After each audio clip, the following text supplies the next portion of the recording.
Hey friends, welcome back to the channel. If you are new here, my name is Paul, and on this channel I go over things that I'm curious about and things to look into, I like to share. With today's video, I wanted to talk about the idea of why you should never give up and why I think it's absolutely almost never give up. Why you should almost never give up, but pretty much, and why I think it's a ludicrous idea to give up. And I'm gonna have the little exception there with almost, because some things it's okay to quit in the short term, but not give up. And you'll see what I'm saying in a second. Okay, so a lot of people, right? They have a dream, they have a goal in mind, what they want to do, what they want to accomplish, and then they give up, and then they stop. Right? They're going, they're trying to create momentum. They realize that they're trying to push a big boulder, and as with anything trying to create momentum, the hardest part is always in the beginning. Doesn't mean you won't face trials in the middle, because maybe with the boulder you've been moving it, but maybe there's another small rock and you got to push it over the rock, and you're pushing a large stone, so there's obviously obstacles all along the way. But this idea of giving up, it stems from having another option. It stems from thinking that you can do something else. And here's why I think it's crazy to give up if it's something that you truly have been called to. A lot of people have dreams, but a lot of people's dreams have been because other people planted ideas in them and they were doing something that wasn't aligned with them. And so it was easy for them to give up. I think in those circumstances, it's okay. It's okay to give up because it wasn't yours, which is why you didn't push through. But the idea of giving up on something that you feel like you've been called to, or you feel like is destined for you, is absurd. And here's why. When you have the end in mind so much to where the middle, the process, the struggle is making you think about quitting, you have the priorities wrong. Because if you think about the goal, the dream, whatever it is, that end point is a momentary thing. If you really thought that you were going to accomplish it in 1, 2, or 5 years, that's absurd. I'm talking about the things that are huge on your list, the huge dreams. Here's the other thing. So one, it's not being long-term enough focused. You are so end goal focused that the process is beating you up and you want to give up. But here's the other thing that I'm going to say on why I think it's crazy to give up, is because if it's truly something that has been planted in you, whether it be by the Lord or just your own imagination, but it's not from not from another person, right? Like you feel like it's absolutely aligned with who you are and what you want to do. You got to realize the pain, the gnawing that's going to happen at you when you walk away from something. And if you're listening to this and this is you, this will hit you. You will know you're not doing what you're supposed to do. If you can live, here's like a little litmus test of what I would say. If you can live with not doing your dream, well, it was a wishful thought. It was a fun idea, but it wasn't a dream. And some people would say, no, it is a dream because you're not doing anything towards it. No, I disagree.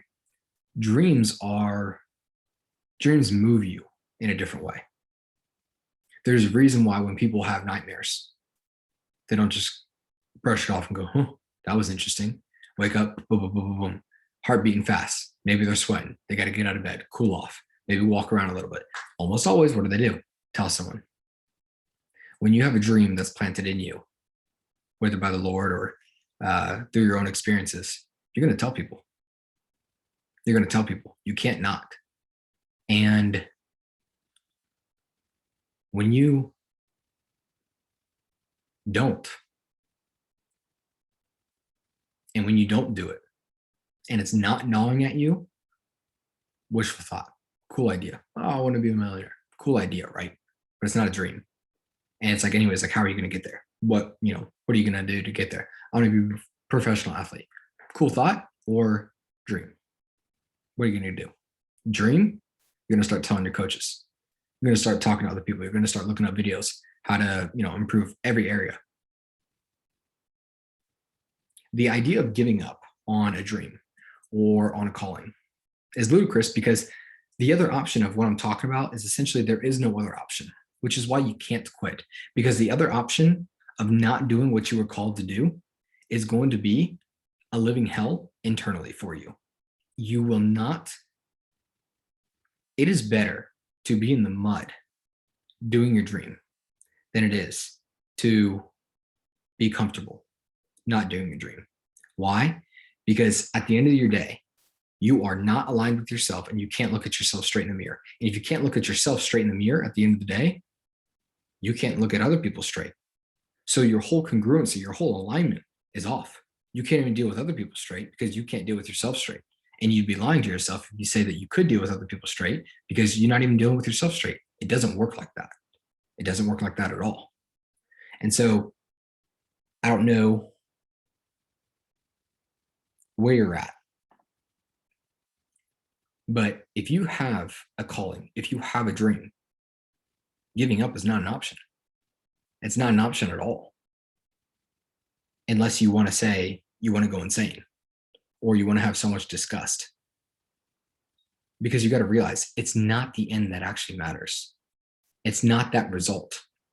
It's the, am I willing to do it? Am I willing to step out in faith? Am I willing to walk forward into the unknown, into the abyss, into the darkness? I don't know what I'm doing, but are you willing? That's the question. And you can always look at yourself straight in the mirror if you're in the mud, because you're like, I don't know what I'm doing anyways, but I know I'm doing what I'm supposed to be doing. Doesn't seem like much progress right now. Actually, it looks like a failing effort right now. But you know what? I'm doing what I'm supposed to be doing. And that's the point.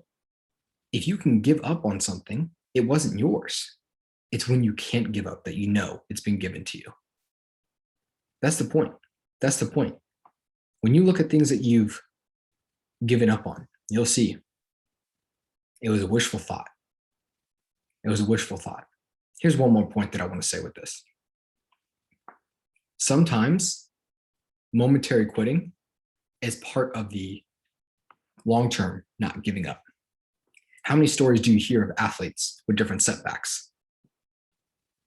Or people training for the military, and one training camp happens. They quit. They tapped out.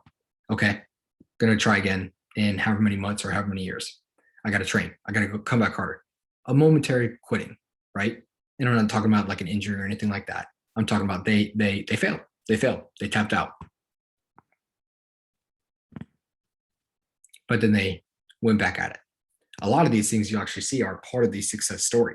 That's one of the reasons why we like these valiant efforts of the people who weren't necessarily the most talented, because they had the setbacks, maybe even their own faults, but they didn't give up in the long term because this thing was gnawing at them. And they knew, even in temporary defeat, they couldn't stop. We look at these people as if they're super ultra motivated. Well, no, it's the thing that it's the vision that drives them. It's the vision that motivates. It's not that they're mustering it up necessarily. They're compelled to do these things. They're compelled. It's a force. It's the invisible force that pulls you, you could say. It's kind of like this idea of the love of God. It's like the idea of, people say that you can resist it, but it's like, how can you resist the ultimate good? There comes a day when you either have to accept that you're insane and continue living in worse circumstances, or you accept the ultimate good.